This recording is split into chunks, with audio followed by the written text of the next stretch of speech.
Welcome to Facts TV News, where everything is true. Residents flee Gregory Park in Portmore, St. Catherine amid flare-up of violence. Several residents are leaving Gregory Park community in Portmore, St. Catherine amid a flare-up of violence. On August 4th, one man was fatally shot, 5 weapons were seized, and at least 10 houses were firebombed. The man who was shot by the police has not been identified. The incident took place despite a curfew in the area. The curfew was imposed on Tuesday evening after 2 houses were firebombed, leaving at least 3 people dead. It is slated to end soon. Head of the St. Catherine South Police Division, Senior Superintendent Christopher Phillips told reporters that the police will try to help those who lost their homes. I believe, of course, in due time, they will get assistance. Of course, we'll help the process if there are persons who need to be assisted.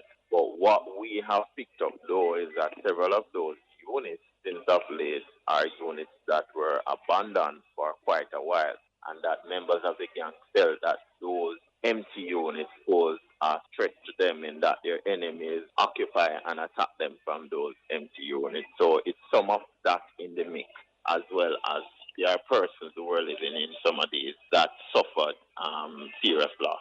Some of those who left this morning were criminal elements based on what the intel is suggesting.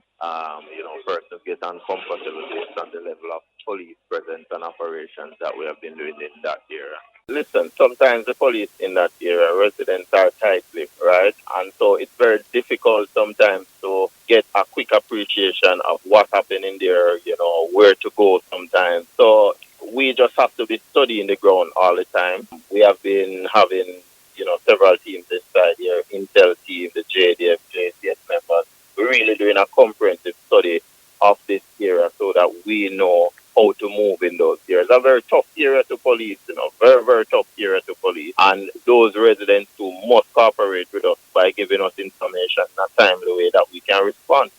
2 men shot and killed in Central Village, St. Catherine. 2 men were shot and killed in Central Village in St. Catherine yesterday morning. They have not yet been identified. Head of the St. Catherine South Police Division, Senior Superintendent Christopher Phillips told reporters that the incident occurred around 11 a.m. He said one of the men was fatally shot by the police after he and another alleged criminal shot and killed the other man. We had a team in Central Village that was on patrol. We had a murder in that area a few days ago. And so we were maintaining some presence along the main thoroughfare. The team was patrolling in that area when they heard loud explosions coming from the vicinity of the Little Lane close to a complex they have there. The members of the team saw 2 men going across with weapons.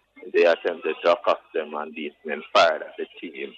The team, of course, returned fire. After that shooting, one man was seen suffering from gunshot wounds, clutching a Glock pistol. The other man managed to escape in the community. On further investigations, we recognize that they had just committed a murder across the road and was heading back into the Zion Hill area of Central Village.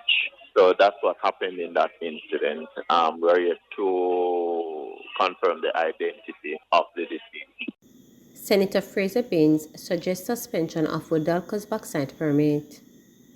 Opposition spokesperson on land, environment and climate change, Senator Sophia Fraser Baines, is suggesting that the government suspend the environmental permit of bauxite company Wodalco. The suggestion follows another fish kill at the weekend in the recovery due to effluent from Wodalco's operations in St. Catherine.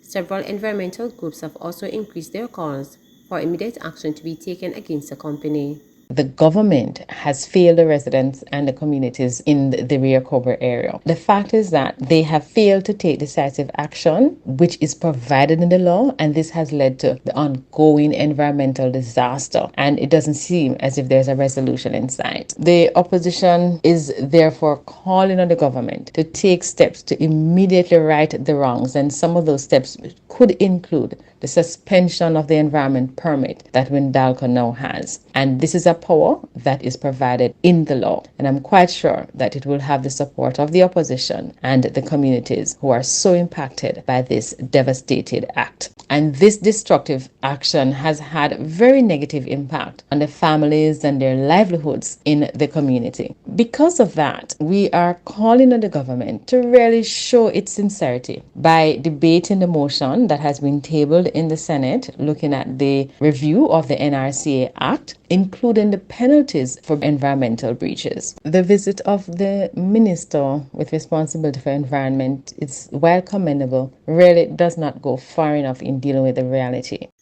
Attorney to see cops released in murder case after witness fails to show up for ID parade. The attorney representing a police officer accused of involvement in a murder case will be seeking his client released from custody. This after the witness failed to show up for an identification parade on August 4. The policeman had been listed as wanted in relation to the killing of Philip Wallace and has been arrested upon his return to Jamaica from the United States recently. Wallace was shot dead, allegedly, by 3 men believed to be cops in Red Hill, St. Andrew on July 16. After the no-show by the witness and the uncertainty about a rescheduled date for the ID parade, Queen's Counsel Peter Champagny described the situation as unacceptable.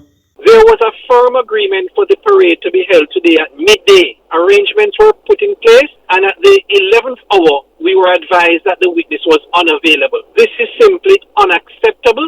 Along the way, my client has rendered full cooperation, and in those circumstances, we will be seeking the court's intervention to treat with this matter in the way of a just and fair process. We are seeking the court's intervention to have my client released. If it is that there are no firm dates set for any parade or any other investigative process, it is unfair for my client to remain behind bars, especially in light of the fact that he has persistently and consistently said that he is innocent. A new date has not even been advanced. So in those circumstances, I am very disappointed in the process, given the fact that there has been full cooperation on the part of my client from day one. Yes. Was there any reason given as to why the witness was not available? Other than the indication that the witness was unavailable, no other information came forth from the investigative arm that is dealing with this matter.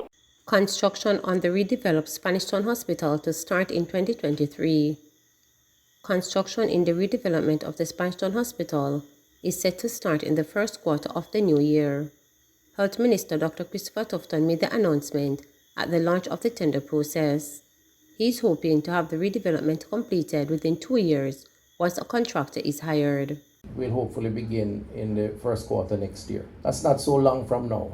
We're right into September almost, so it's not a long time. We're hoping that this construction will take place within 2 years.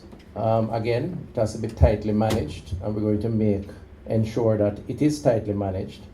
The redevelopment of the hospital, as I said, is the largest of the 50 million US health system strengthening program. And it's not just 50 million US that is committed to this project, because this is from the IDB. The EU has committed, I think, 11.2 million euros, and the government of Jamaica has also committed a fairly substantial amount of resource over time. That's the first brand new, and some Jamaicans would say new brand, hospital that we're building since the last 30 plus years. And in this case, even though it's on a brownfield site, the Spanish Town Hospital, it is a greenfield, newly built 6-floor facility that has not been done. So there is a parallel program coming out of the office of the CMO that's now taking place to look at the HR needs over time and begin a conversation with institutions of learning, with overseas institutions, with people currently in the system, to send who needs to go abroad to do specialist training based on all that we have outlined here as the services that we want to offer. We have not, I think, put enough systems in place to attract the right people, train them on a continuous basis in healthcare management, and also to retain some of the expertise that we require. A big part of it is global because of the demands on healthcare workers, and now more than ever, that demand is even higher. Radiology, outpatient services, pharmacy, endoscopy, surgical suite, intensive care unit, lab services, medical records, urology, oncology, cardiology, ophthalmology, psychiatry will now be offered at this new facility. So what the people of St. Catherine will have is a full service operation. Please remember to subscribe, like, share, and click the notification bell for daily updates.